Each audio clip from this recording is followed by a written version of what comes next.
이 얘기입니다. 무슨 얘기인지 이제부터 제 말 한번 들어보실까요?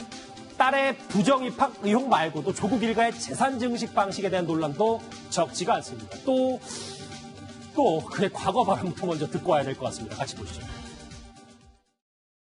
상위 10%가 가지고 있는 소득이 점점 늘어났다는 거죠.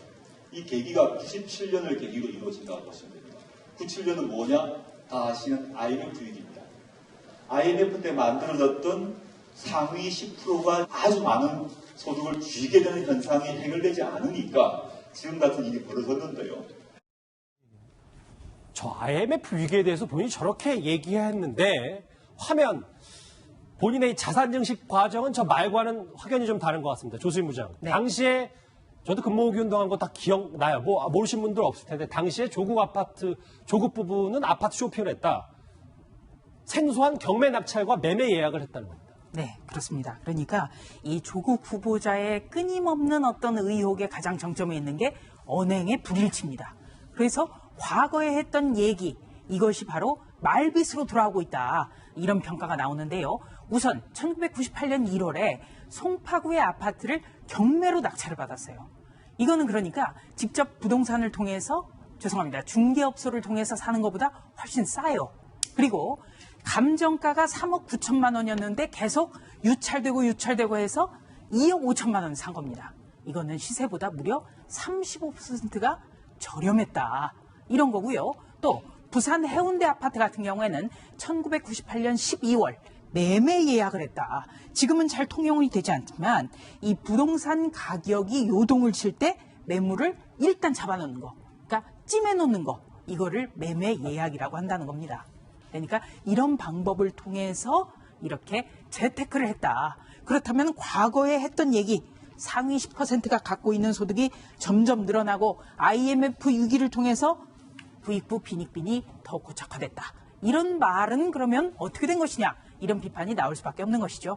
이거 한번 보실게요. 부동산 거래하신 분들 다 알잖아요. 이게 얼마나 전문가, 그리고 이 특급 조언들을 받지 않으면 이 경매 낙찰과 매매 예약 같은 거 이렇게 35%, 그러니까 1억 4천만 원 정도를 싸게 집을 산다는 게 보통 어려운 일이 아닌데, 이재용 차이. 그런데 이렇게 해서 차익을 남긴 게 한 15억이 좀 넘는다고 합니다. 그러다 보니까 여러 가지 의혹들이 다시 불거지는 건데, 사실 IMF 때, 그러니까 외환위기 때 조국 후보자의 아버님 운영하는 건설회사가 부도가 납니다. 그리고 웅동학원도 굉장히, 그때 운영했던 학원도 굉장히 많은 빚을 지게 되고요. 그런 상황에서 조국 후보자는 당시에 이제 유학을 마치고 바로 들어왔었는데, 과연 무슨 돈으로 기본적으로 그 송파에 있는 아파트를 샀고, 경매로 낙찰을 받고 샀고, 그만 해도 이제 2억 5천만 원 정도의 어떤 초기 비용이 필요했을 텐데, 그래서 과연 그 비용은 어디서 난 것이며, 그 과정에서 이제 지금 말씀하신 것처럼 또 이제 여러 차례 이제 부동산 매매 과정을 통해서 막대한 이익을 올렸습니다. 과연 그런 것들이 어떻게 가능했는지 굉장히 의문으로 남는 거죠, 지금. 이게 저때 집을 줍는 사람이 있죠. 그러니까 우리 집을 줍는다고 표현했죠, 그때. 데이터를 이렇게 만지는 사람들은 우리 쭉 추세 분석을 합니다. 그러니까 IMF 때가 굉장히 이 여론상으로도 요동치고 안 좋았던 시기예요. 근데 그때는 어떤 이야기가 나왔냐면, 저 때는 탈탈탈 다 자산이 털리는 때거든요. 그러니까 저런 식의 이야기를 합니다. 일종의 재테크하는 기회를 이야기하죠. 나도 정말 현금 자산이 있으면 저렇게 정말 곤두박질 친 부동산들을 좀 사겠다. 땅을 좀 사겠다. 근데 그거는 정말 현금 자산이 여유가 있는 상위 정말 몇 %만이 생각을 하던 거예요. 대부분의 사람들은 사업이 망하고 또 고정적인 수익이 끊기면서 집을 내놓던 시기입니다. 그런데 저렇게 여유 자산이 있다는 것은 사실은 그동안 이 조국 후보자가 이야기해왔던 우리의 기대하고는 상당히 다르거든요. 왜냐하면 저렇게 사버리면 저 집을 내놓은 사람들은 또 길거리에 나앉는 거예요. 당시엔 그랬었습니다. 그렇습니다. 그런데 저 재테크 방법을 그대로 한다는 것은 사실은 지금 조국 후보자에 대한 기대감을 갖고 있던 예상과는 다른 모습이죠. 그래 이제 동물의 왕국 얘기, 저희 주제를 동물의 왕국 얘기해 볼게요. 뭐 저서도 많이 쓰고 말도 참 발언도 많았고. 근데 10년 전에 했던 이 말만 볼게요. 김태현 변호사님. 대한민국은 어린이에게 주식, 부동산, 펀드 투자를 가르친다. 그래서 돈의 노예들이 동물의 왕국이다라고 표현하고 있습니다. 2009년이죠. 그로부터 7, 8년을 뭐 있었어요? 사모펀드 있었습니다.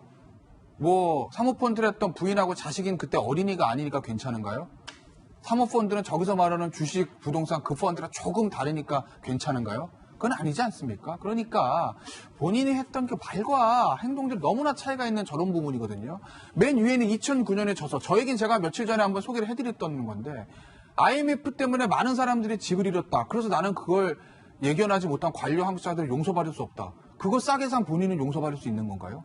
그러니까 그런 말과 행동들 10년 전에 본인이 했던 행동과 배치되는 10년 후의 말 그리고 본인이 했던 말과 7, 8년 후에 배치되는 그런 행동들이 과연 조국 후보자의 내로남불은 어디까지인가 조국 후보자의 저 위선은 어디까지인가에 대해서 실망을 금치 않을 수 없는 거죠. 저는요 사실 개인적으로 조국 후보자가 법무부 장관 되는 거 저는 개인적으로 반대했습니다. 예. 근데 다만 저는 조국 후보자가 이러한 개인적인 문제들이 나올 거라고는 저는 생각도 못했습니다. 아니, 왜? 저희도 마찬가지입니다. 그의 노선에는 반대했지만 그가 했던 말과 글을 봤을 때 그래도 본인 개인적인 어떤 관리는 굉장히 잘했겠구나. 본인의 말과 글과 배치되는 행동을 하지 않았겠구나. 뭐 이런 건 있었는데 글쎄요. 지금 나오는 어떤 의혹들을 보면 뭐 아직까지는 의혹이긴 하지만 너무나 좀 실망스럽습니다. 알겠습니다. 지금까지 조국 후보자의 딸 논란 말고 아파트 재테크 얘기까지 해봤습니다. 다음 주제 이제부터는 조국 후보자의 입장과 정치권 소식으로 넘어가 보겠습니다. 주제 같이 확인해 보시죠.